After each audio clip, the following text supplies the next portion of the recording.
Hello everyone. Hi, this is Mitali. Welcome back to evidyarthi.in.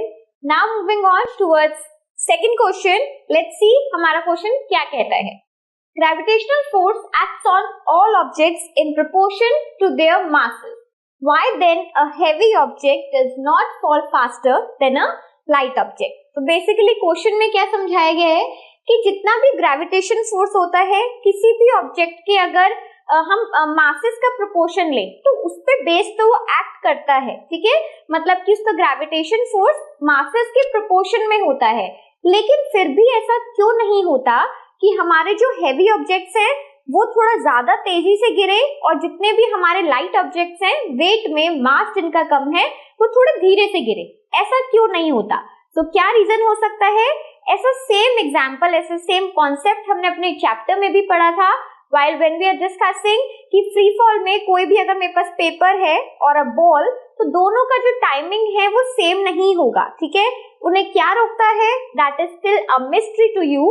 But यहाँ पर अगर अभी हम फोकस करें तो सिर्फ हमसे ये पूछा गया है कि कोई भी ऑब्जेक्ट अगर हैवी है तो why does it not fall faster, यानी कि वो ज्यादा तेजी से नीचे क्यों नहीं गिरता. सो लेट्स सी कि क्या है हमारा. So the acceleration with which a body false towards the earth is constant. अब हमें ये पता है कि कोई भी चीज जब भी फ्री फॉल में होती है so while it is coming down towards the earth, जब वो नीचे आ रही है so because of the earth gravitational pull, हमारे अर्थ के ग्रेविटेशनल पुल की वजह से उसकी वेलोसिटी में चेंज आता है. वेलोसिटी में चेंज आने का क्या मतलब है कि वो बॉडी के अंदर एक्सेलरेशन प्रोड्यूस हो रहा है. But acceleration due to gravity हमने क्या पढ़ा है कि हमेशा उसकी वैल्यू कांस्टेंट रहती है फॉर एनी ऑब्जेक्ट कंसर्न, यानी कि कोई भी ऑब्जेक्ट हो बट उसकी जो वैल्यू है वो सेम रहेगी. यहाँ पर भी सेम चीज मैंने लिखी है कि आपका जो एक्सेलरेशन है जिससे आपका बॉडी नीचे आ रहा है वो that will going to be remain constant and that is equals to 9.8 meter per second square. ठीक है, ये बात तो हो गई कि आपका एक्सेलरेशन चेंज नहीं हो रहा. तो चाहे कि हमारे पास कोई भी बॉडी हो, हैवी हो, लाइट हो, कितनी भी तेजी या धीरे से वो गिर रही हो बट उसका एक्सेलरेशन हमेशा कांस्टेंट रहता है and independent of the masses of the body. तो आंसर कहाँ पे लाई करता है?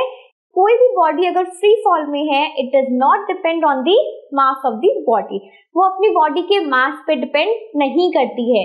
तो फिर कोई फर्क नहीं पड़ता कि बॉडी का मास ज्यादा है या कम है. ज्यादा भी सेम एक्सेलरेशन से गिरने वाली है और कम मास वाली भी सेम एक्सेलरेशन से नीचे गिरने वाली है. सो does all bodies fall with the same acceleration irrespective of their masses, यानी कि सभी बॉडी सेम एक्सेलरेशन से नीचे गिरती हैं irrespective, यानी कि हमारे मास पे डिपेंडेंट नहीं होती हैं.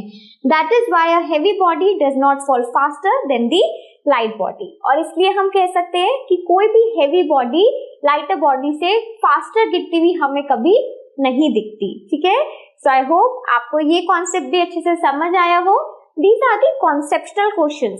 ये बेसिकली चेक करते हैं कि आपको चैप्टर का कॉन्सेप्ट कितने अच्छे से समझ आया है या नहीं. ठीक है, तो ये कॉम्पिटिटिव एग्जाम्स के लिए भी काफी इंपॉर्टेंट होते हैं. प्लस अगर एग्जामिनर का पॉइंट ऑफ व्यू थोड़ा सा कॉन्सेप्शनल है, वो जानना चाहता है कि बच्चे को चैप्टर की कितनी नॉलेज है, तो ऐसे क्वेश्चंस उनके फेवरेट होते हैं. सो इसलिए हमें अपने कॉन्सेप्ट को भी क्लियर रखना है, प्लस हमें प्रिपेयर्ड रहना है कि किस टाइप के क्वेश्चंस हमारे एग्जाम में आ सकते हैं. ठीक है, ये कोई बहुत ज्यादा मार्क्स के क्वेश्चंस नहीं है 1 या 2 मार्क्स वाले ही, बट देन ये आपके नॉलेज को चेक करके जाते हैं कि आपको चैप्टर के बारे में कितना नॉलेज है, कितनी अंडरस्टैंडिंग आपकी बनी है. So now moving towards the next question. Up till then, keep learning, keep watching. Bye bye.